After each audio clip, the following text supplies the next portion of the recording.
All right, now we're officially live. Quick, give me a voice test, guys. Here's a voice test. I am Keith Quinn. Greetings. There we go. Hello. I think that's all pretty good. Move it a bit over there and turn that Phil up says, a bit. "Yeah, I hear noise." All We right. got sounds, so Well, sometimes hopefully it's not just noise, but yeah. slight feedback, says Pooh Bunny. All right. Trying to hear. I'm not coming through because I'm doing the new setup where I'm just on one of the camera panels there. But I think we're ready. I think this is all we're set here. We're rusty. This once a month thing is tough. Greetings, avatars, and welcome to the post-release stream. No longer the Friday stream. It seems I've been doing more in-person streams or private streams, personal streams with people. But we are still only doing these streams once a month.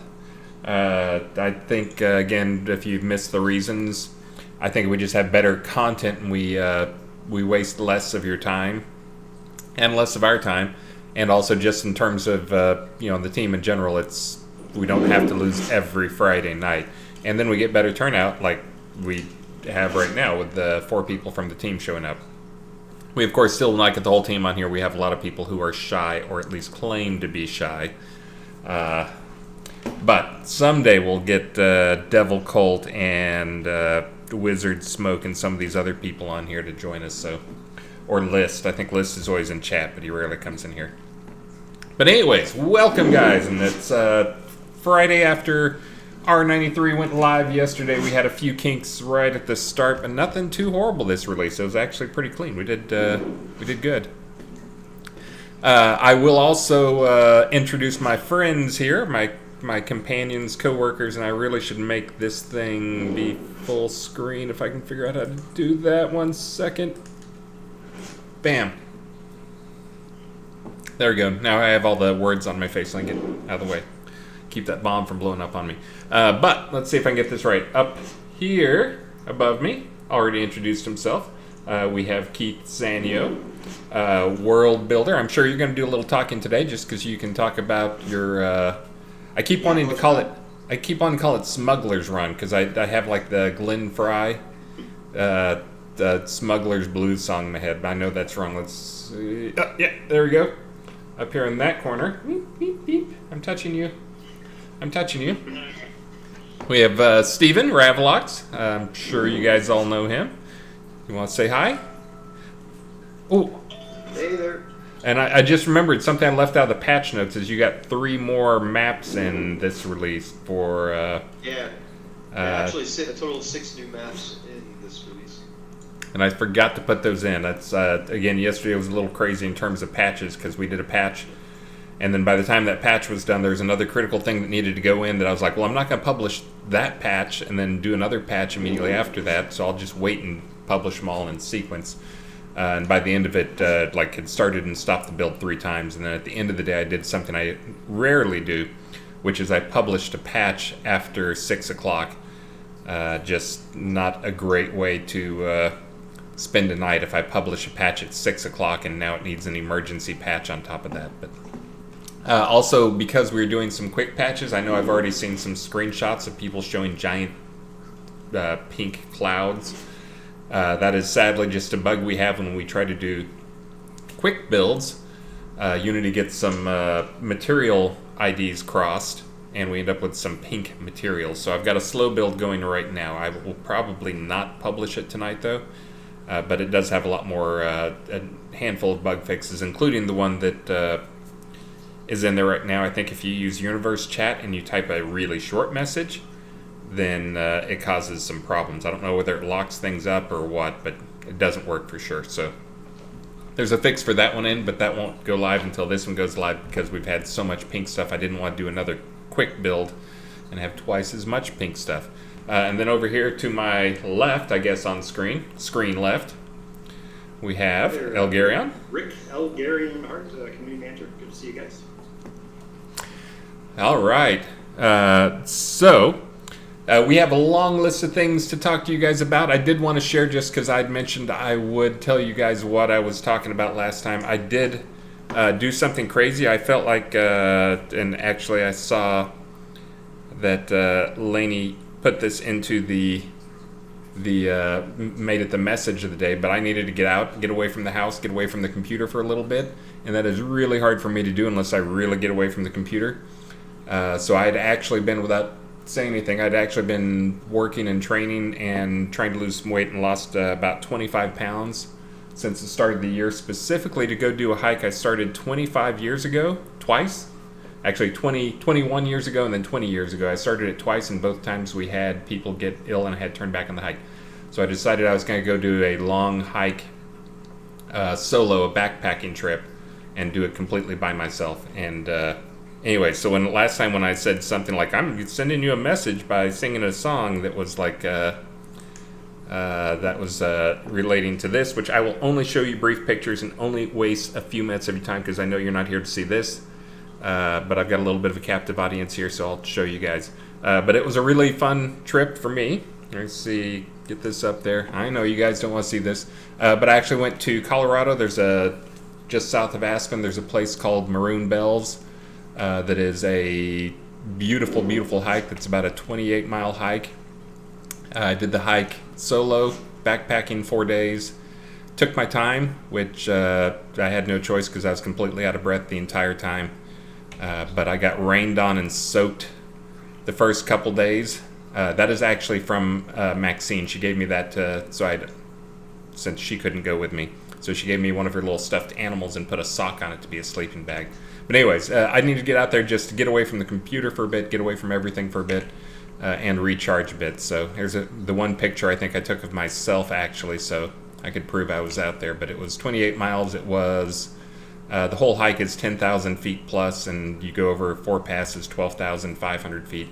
I picked a horrible time, honestly, because it was raining the entire time. The first 2 nights I was freezing. I was soaked. Did not die. But soaked. And actually, day 2, it changed from raining on me constantly to sleeting on me constantly. So I slept in... I did keep my sleeping stuff dry. That was the only thing I had that was dry by the end of the trip, but I did not die. Whoops. Let's see. Why am I only getting like 4 pictures here? Where are my good pictures? Man. Alright, well, I'm not going to torture you guys too much with that stuff. Maybe I'll show some more at the end. I've got pictures of foxes and deer and creatures and waterfalls and all sorts of stuff, but for some reason my slideshow is not slideshowing. But anyways...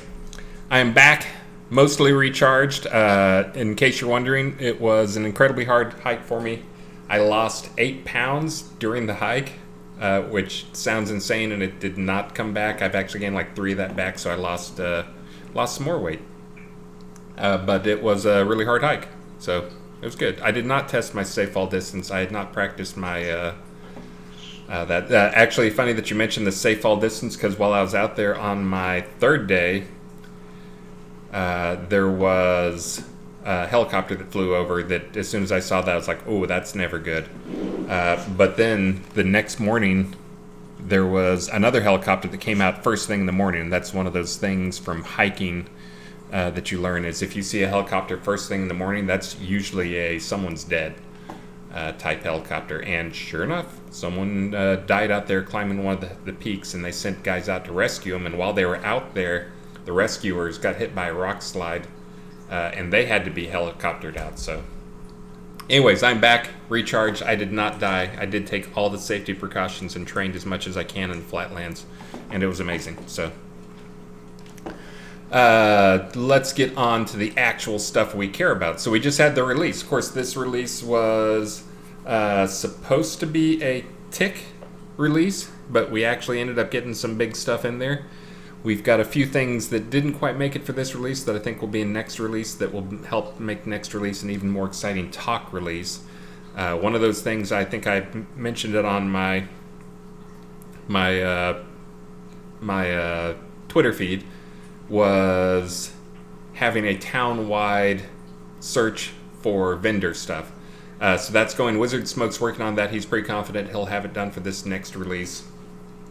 He just couldn't quite squeeze it in for this release, and it'll help make next release a nice big talk thing. That is, we've talked about that before. The current way that it's going to work is you will be able to go to we may just leave it on town crier, but go to a town crier, or it may end up being a separate, like a sign or a bulletin board that we attach it to. But when you use that, it will pull up a list of what all the vendors in the town have. You'll be able to sort on that and see who's selling it, how far away it is, in addition to the normal stuff you'd get on a local vendor. You can't buy anything there, but what you can do is you can do what you do with the property type thing, where you can have it mark it on the map and it'll give you a compass point to the guy so you can quickly run there. So it is not a replacement. People still have to move around the town. We thought this was a nice compromise that helps a lot. It also helps keep the town concept there. It gets people still to come to your lot and pass by other vendors. So again, I know some people want more than that. Some people want nothing. Some people want, just a global economy type thing. But we feel this is a good solution that is a nice balance between stuff. It still makes the locations valuable. It helps people actually find stuff, and it actually can make big towns, some of these big towns with tons of vendors and highly active crafters in there, can make those things very desirable places. You want to go somewhere, well, just go to, I won't name a town because I don't want to plug anybody's town, but go to that town that does crafting stuff, and they always have stuff. Just get on the vendor looker and you can go find all the potions you want. So, but anyways, that'll be for next release. For this release, we snuck in a map, thanks to the guy above me there, that the run, the Not Smugglers run, the Outlaws run. Been seeing some good stuff on that. We did a lot more polish on. Plug into it. Right. Sit down on the login screen. Go somewhere. Oh yeah, and I'm actually in Night's Watch. I'd heard there were some performance problems in Night Watch. I could not identify anything, so I'm hoping it was just something local to the person's computer that was doing the thing. I'm going to keep watching it though. I'll set up a chart that pulls data for it so I can see what the frame rate looks like in Night's Watch. But yeah, I'll log into it there. But in addition to that, we have tons and tons and tons and tons of other stuff to go over. Frost Giant Fight. Frost Giant Fight was added in. Still needs a lot of polish. We made a bunch of changes right at the last minute. Again, we have the concept of here's what devs think is tough versus here's what players think is tough, and you guys are nuts. But we did also have a handful of bugs in there that were blocking some things. There's still some more polish that's going in on that and some more fixes for it. But let's see. Load level outlaws. Oh wait, no, it's outlaw. Multiple outlaws with possession. What was that? It's the Outlaws run. And the Outlaws apostrophe. Yes, multiple outlaws possessing it. Yep. I wanted to make the most complex name. Yeah, I remember seeing the apostrophe and wanting to challenge you on that. Are there really multiple outlaws who own it? Do they own it together? Is it like a commune thing? Do they like have like an election? Do they vote? How can it be all of theirs? Why can't somebody's got to own it, right? Well, they do own the Secret Village somewhere in there for those players who get to it. So what's the phrase, by the way, if people are asking? I am gonna let. Have you been posting it in there? Yeah, I did earlier, but I'm scrolled down. Let's see. Not live in the sunshine. A walk in nature feeds the soul. Let me put that in chat again. You got two ways you can enter that contest. One, you can type that phrase into your in-game chat, or you can make a purchase on the add-on store on the website. So there's two maps that have come in recently. We had Elgarion come in last time, and that's this massive Arctic wasteland kind of a map. That came in. Some pieces came in this month, which is quests and obviously Frost Giant Battle. But this map was in last month. This is new this month. It's called the Outlaws Run. Chris has gone to this way station, and there's some caravanners here who like to travel through this shortcut, which I guess until recently has been a relatively safe shortcut. But the Outlaws have began upping their game and attacking caravans and so there's some quests that relate to that, and some dialogue. It's a really thick. The others are a lot quieter than Chris. Oh, so we're too quiet, Chris. You're too quiet? I can fix that. Me and Elgarion. Okay, there you go. You should be louder now. Okay, so this is a thick woodland area. It's very near, for those who know where the Lord British's castle scene is, it's north of that. Just follow the road a little bit north, and you'll see a fork in the road. And the Outlaws Run is the shortcut between two of the fork branches.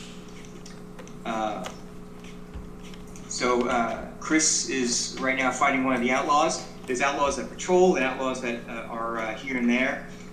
There are some of the things that you would expect around there. There's wolves, boars, bears. There's some wisps. Outlaws, obviously. There's a lot of greenery, a lot of big trees to block the way, to keep your line of sight from you catching the enemy that might be around the corner. There are 3 groves with these red flowers in them, and there's also one dead. Chris is finding one of the dead areas here. So the 3 groves are kind of special because they have a special wave battle in them. The wave battle will only happen in one of the groves at a time, and there's a few waves to it, and in the final wave there's a bunch of reapers that come out, and sometimes instead of one of the reapers there will be the ancient druid that comes out, and you can fight him. And Elgarion has set up some special loot for that dude. Also, don't forget, if you do finish that last wave, there's 2 leaf piles next to it that are attached to the wave. They have no loot in them. The leaf piles are like a container. But if you do finish the final wave, the Reapers and the ancient druid, whatever's there, then the leaf piles restock and there's some extra loot in there. So don't forget to get that extra loot. And aside from that, oh, by the way, this scene is a little bit squirrel heavy. For those of you looking for the pecan nuts, you might find some extra opportunities here. Every once in a while, you will see a pile of leaves, is actually what it's called. Some of those leaf piles have more nuts in them, and there's also a quest that relates to them that you'll pick up that quest at the start. If you remember that way station where the caravan people were, one of those guys gives a quest. Upa the Vale mentions Squirrel Hill. There is a place called Squirrel Hill here. Do you have, I don't know if we'll run into it, but there's a special type of cat here, Cantabrigian cat. It's a sort of bluish-gray tabby cat that I made for the scene for one of the quests. Can players get the cat? Can the players get a Cantabrigian cat? No, because I don't know how to make pets. Okay, well I do. Someone can help me. Right now they're all friendly, so you can't. But I am not opposed to someone coordinating with me and making them a tameable pet. All right. So if you want to help me with that, I can do that for the talk of next release. Sounds good. And also, Damon's gonna have to look over my my repaint of these tabby cats, which I think he'll think they're fine. But we should have him double check. Quite a few bears here. There's we have iron and silver ores in here, a couple of clusters. We have some quartz and some other crystals. You're running up to an outlaw camp right here. We also have some kobolds. Kobolds sometimes run around here. Tina O'Neill mentions the civets. So I didn't make them civets because we don't have that model. So I spun it, the concept, so that it's a cat. This is a cat. Oh. It is a magical cat called the Cantabrigian cat. Does this bear not have a leash distance? There he goes. Man, felt like I was halfway across the world.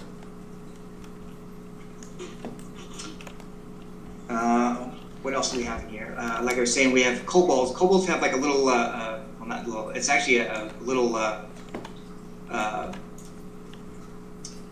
experiment area with a couple of buildings and some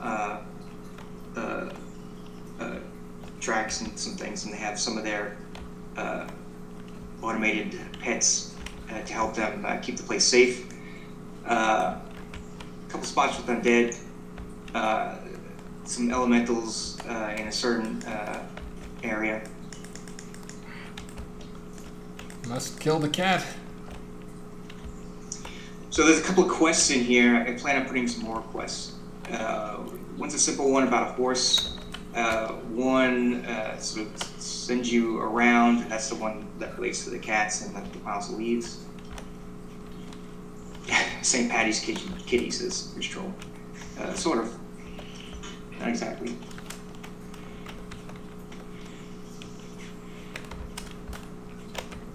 So anyway, it seems like a pretty large area and lots of stuff to explore. Already got some quests in there. Variety of stuff. Looks like I'm wandering into a kobold area here. Watch out, deer. But that looks like a larger kobold area up there. You're going to be behind me a little bit, of course, but...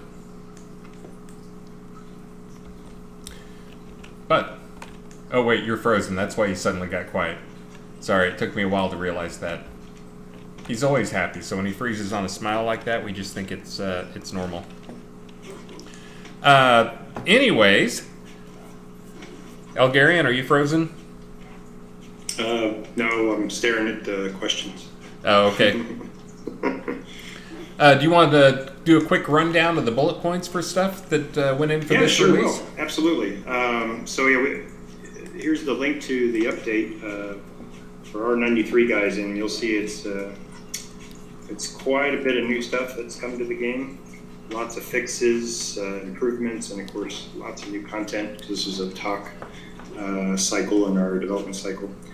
And of course, we have the two new adventure scenes. We have Jotun Grund, the Ice Barrens, where the Frost Giants dwell, and of course, Outlaws Run, which is the Outlaws Run, which is what you're looking at right now on the stream. But lots of great stuff you can get in Outlaws Run. For instance, some of the new potions. Ooh. Let's see here. Dropping from the bandits, you can get the potion of deafness, the Aether version of the potion of deafness from the various bandits in Outlaws Run. And then you've got the Druid also drops the Life and Moon Mage, Master of the Moon Mage, Master of the Life Mage potions, the recipes, that is. So lots of options there. And then, of course, a lot of stuff got speckled in as loot for Jotun Grund. Not only do you have a new artifact that drops there from the various barbarians scattered around, which you can also get one common version, the Ice Hammer of Jotun Grund.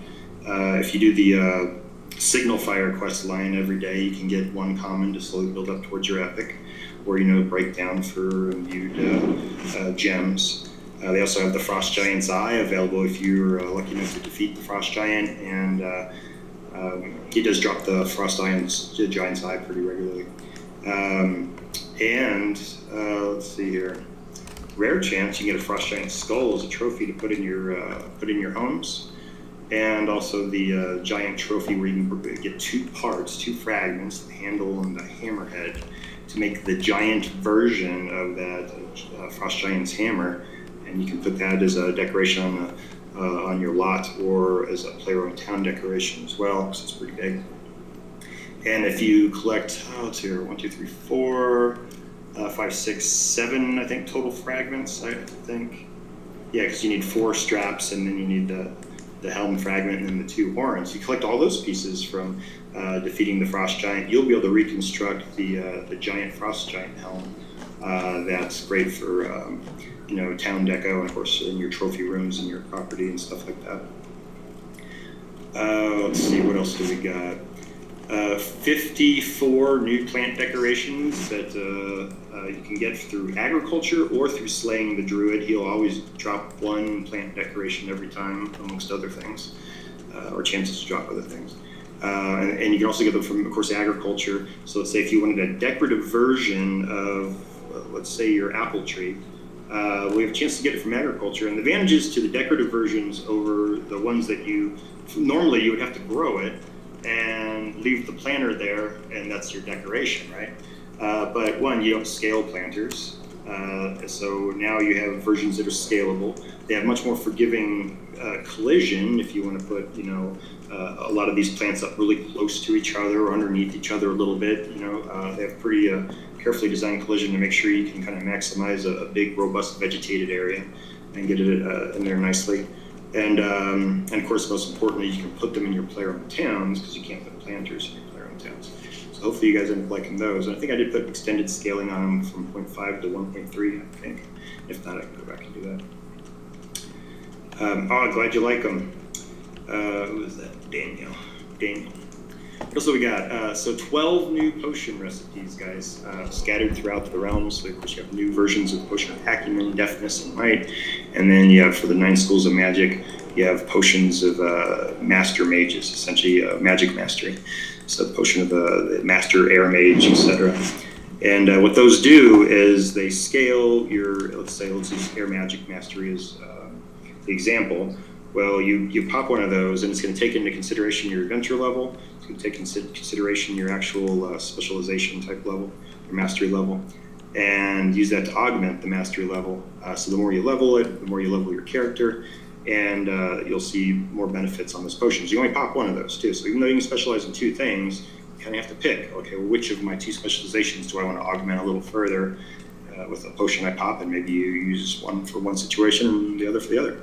So another thing you might see on the store was the Flesh Flayers decoration used to be in these giant pots. And I'm not sure what factory they manufactured the huge Flesh Flayer pot in, but boy gosh, that's big.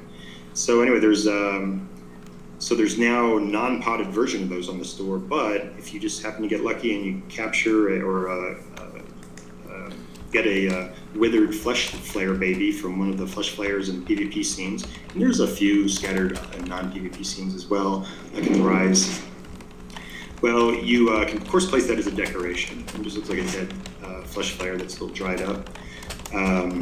But you can also look for a recipe to revitalize it.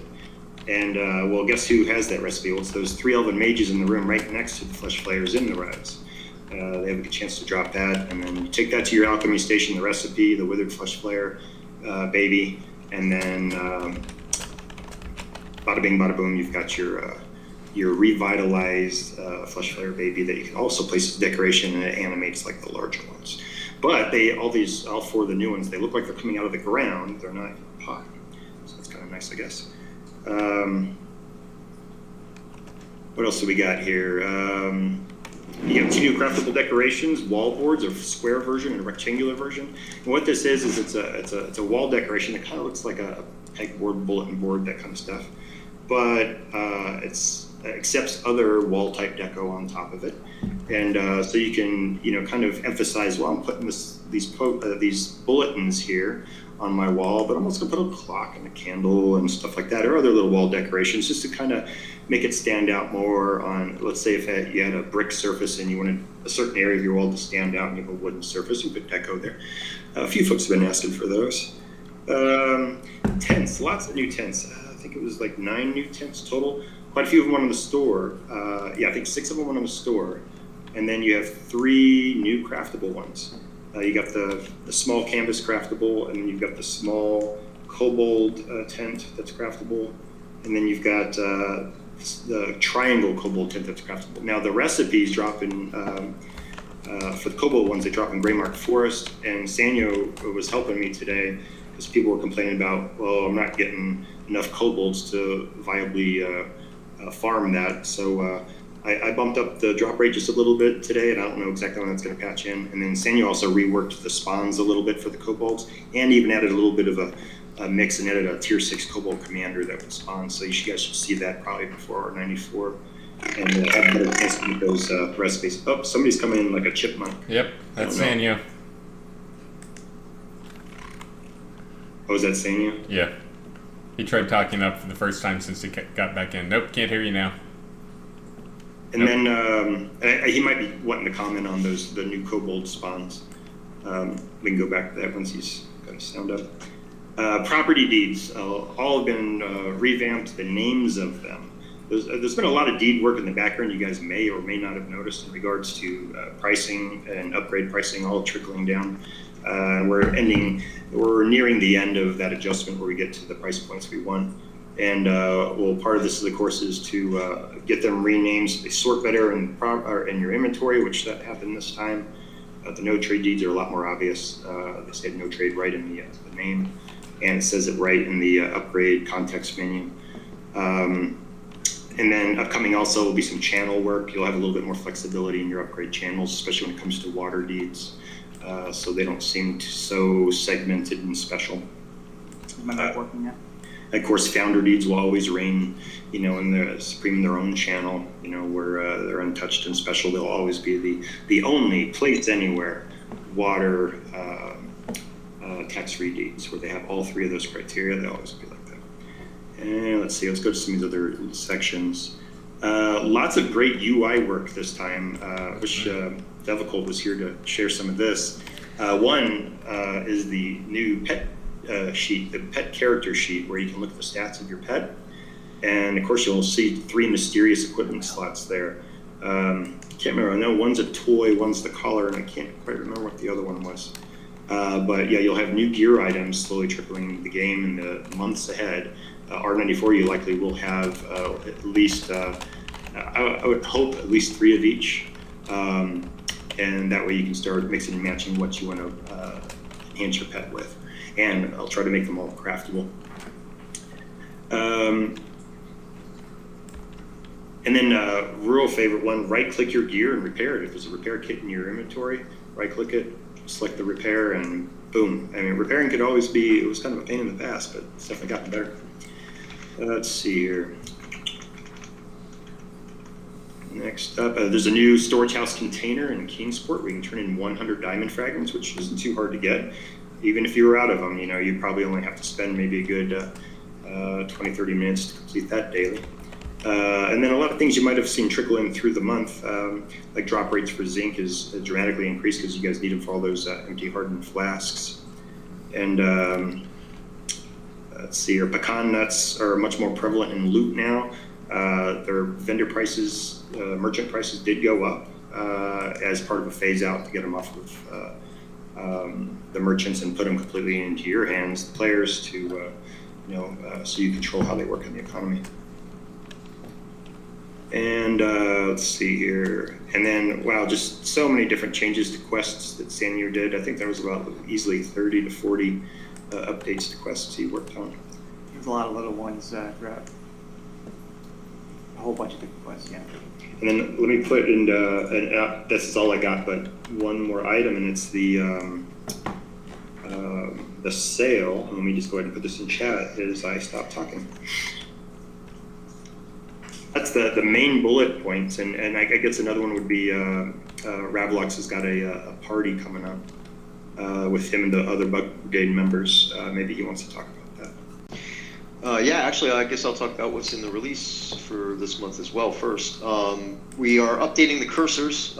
We know that when the introduction for the sight impaired to double the size of the cursor was put in, that the cursors got a little blocky and such. So updating the graphics on the cursors. Right now I've gotten a first phase of that in, so the cursors should be less chunky and blurry as they get upscaled. This month I'll be finalizing the last graphical updates and recoloring the main cursor. The main arrow cursor is updated for the white version, but the other colors, the green and red and such like that, have not been updated, so they'll be updated this month.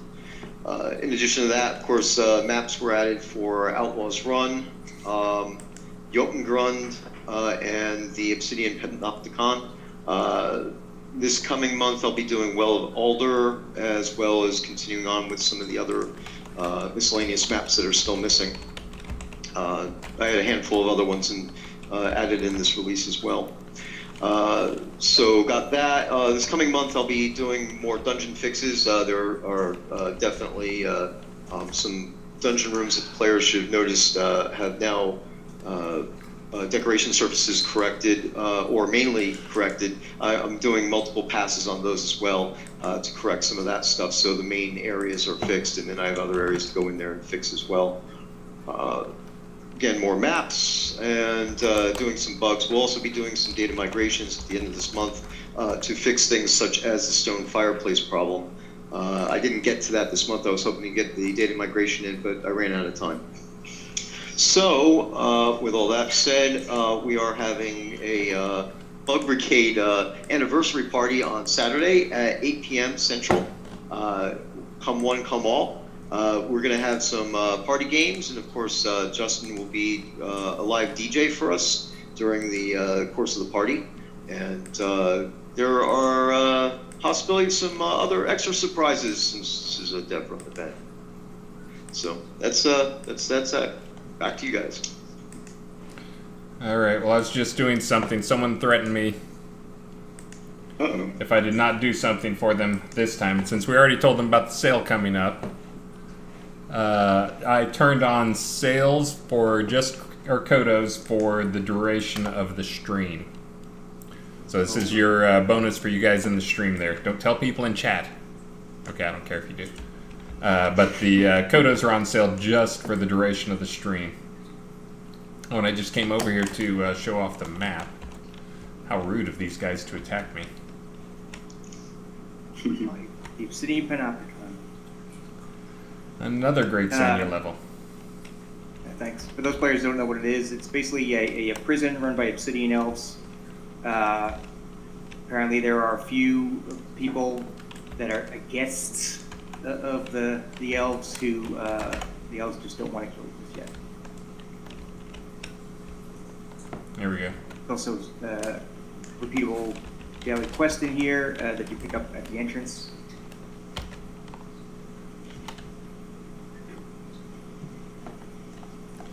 Sorry, just A few little flying up Easter here. eggs here and there in this scene. There's a couple of secret areas in the Outlaws Run, which is the other big woodsy scene we were at before.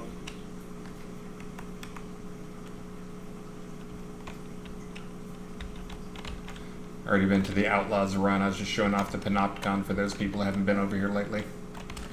I looked, and this is actually still in the top 10 in time spent in the scene map, so people are still digging it. The exploding barrels, I think, have been fixed finally. I believe David fixed them. That was kind of annoying. It's weird. Sometimes you have things that work in your editor. Maybe they work on QA, but then when they get to live, they just really stand out. It's like something doesn't work right. Like the something Giants. that actually sort of works sometimes, or it depends upon what the object was. But at any rate, I think they're fixed now. All right. Well, let's see. Did you cover all the big stuff there, Rick? All the bullet points? Yeah, I mean, there was a lot of small things that went in and lots of great store items. Well, maybe some of the store items might be worth mentioning, definitely, because we have a new type of planting bed called the planting area. Maybe that's worth a gander. We got a virtue recalibration kit. That's super new.